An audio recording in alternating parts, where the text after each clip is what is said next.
सभी गाने ऑनलाइन सुनने के लिए प्लीज़ प्लीज़ मेरा चैनल सब्सक्राइब किया। एक साहूकार के 4 बेटे थे।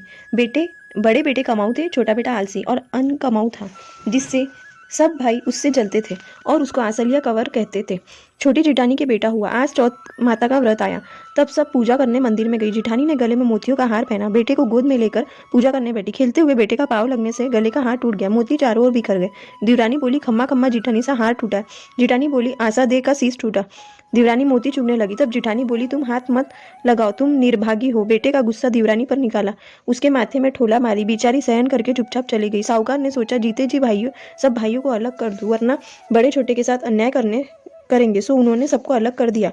फिर भी वह नहीं सुधरा। धीरे धीरे बंटवारे में मिला धन समाप्त हो गया। बहू बोली, आप कमाने के लिए परदेश जाओ। बहू कहने पर वह जाने के लिए तैयार हुआ। बहू ने निशानी के तौर पर एक मादलिया उसकी चोटी में गूंथ दिया और 4 रोटी गमछे में पल्ले में बांध कर उसको विदा किया। वह घर से निकला। उस दिन आश्चोत का दिन था। एक कुतिया उसके पीछे हो गई। एक एक करके 4 रोटियां उसने कुतिया को दे दी। आगे गया तो जाते जाते रात हो गई। थक कर वह एक वृक्ष के नीचे सो गया। सुबह हुई, उठकर प्रभु के हाथ जोड़े। उस समय उधर से 4 देवियां जा रही थी। चारों ही कहने लगी, मुझे हाथ जोड़, मुझे हाथ जोड़। आपस में लड़ने झगड़ने लगी। फिर सोचा, लड़ने से क्या फायदा, चलो उसी से पूछते हैं। चारों देवियां उसके पास आकर पूछने लगी, भाई तुमने किसको हाथ जोड़े?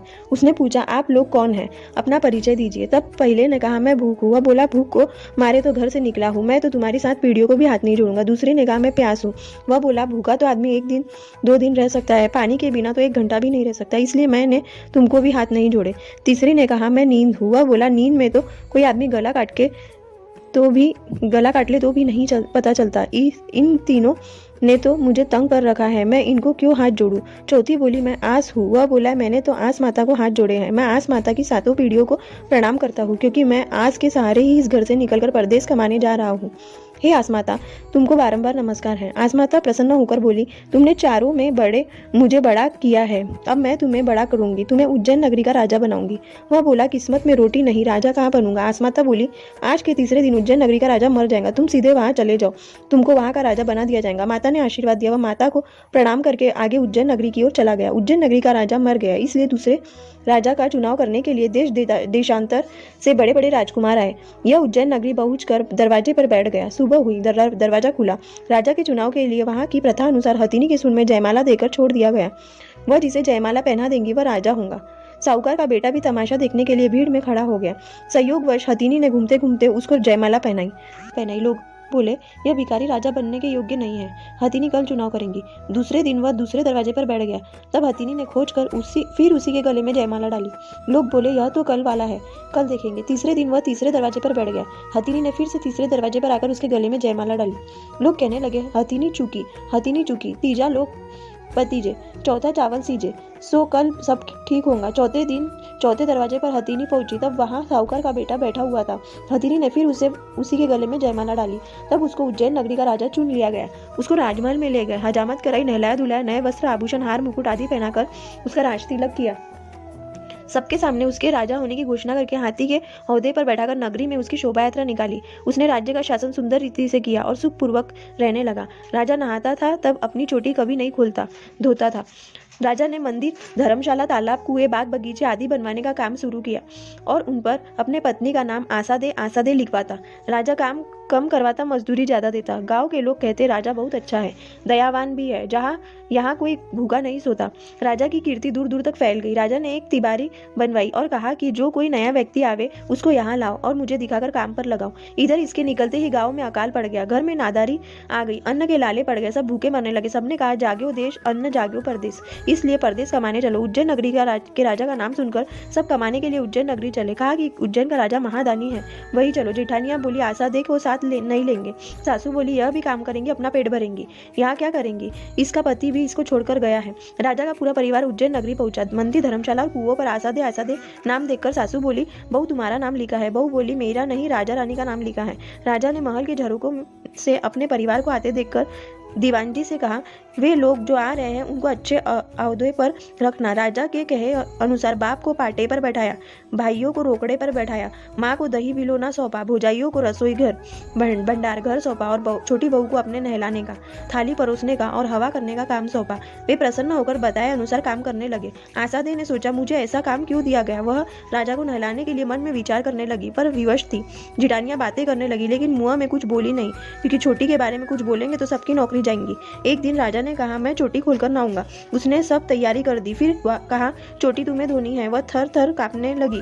पराए मर्द को कैसे नहलाऊं। सासू बोली, तुम सत की पेड़ी पर पाँव रखकर गज भर लंबा घूंघट निकाल कर नहला देना। आसादे राजा को नहलाने गई, माथा धोने लगी। तब राजा की चोटी में बंधा मदलिया देखकर उसकी आंखों में आंसू आ गए। गरम गरम आंसू राजा के पीठ पर गिरे। राजा ने पूछा, ये गरम गरम पानी के छींटे कहाँ से आए। वह बोली, कुछ नहीं, कोई चिड़ी कमेडी मुती होंगी। राजा बोला, बंद स्नान घर में चिड़ी कमेडी कहाँ से आएंगी।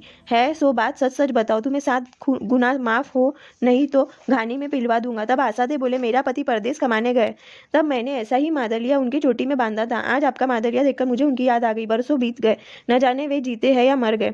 इतना सुनकर राजा ने धीरज का बांध टूट गया। बोला, मैं ही तुम्हारा पति हूँ। आसादे की कृपा से सब अब राजा हो गया। मैंने तो तुमको उसी दिन पहचान लिया था, पर मुझ में राजा होने से अच्छा खाने पहनने से फर्क आ गया है। फिर तुमने घूंघट हटाकर कभी देखा नहीं। अब ठीक से देखो मैं कौन हूँ। तुम मेरी पत्नी थी, इसलिए अपना निजी काम तुम्हें सौंपा।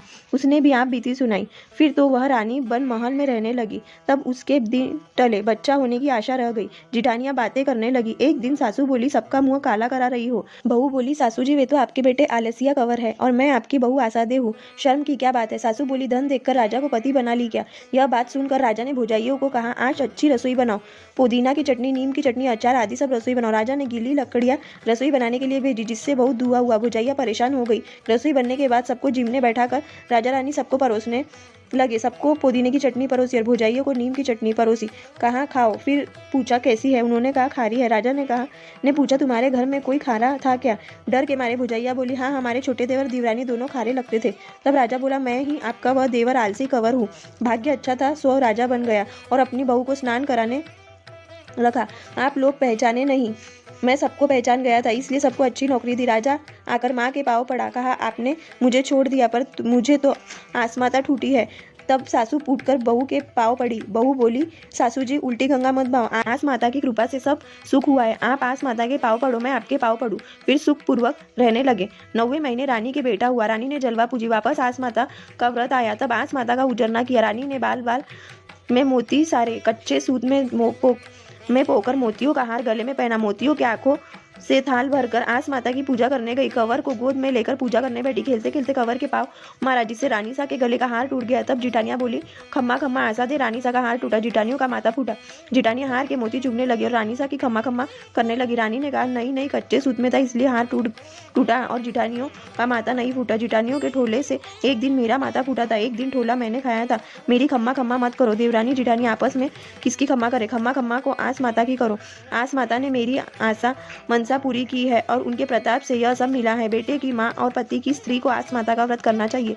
एक धान गेहूँ खाना चाहिए। चैत्रवदी चौथ को आस माता का व्रत करके पूजा करके उजरना करे तो आस माता आशा मनसा पूरी करती है। हे आस माता, सुनने वालों को सबकी आशा पूरी करना। राजा को टूटी जैसे सबको टूटना, सासू जिठानी को टूटी जैसे किसी को नहीं टूटना। खोटी की करी अधूरी की पूरी करना।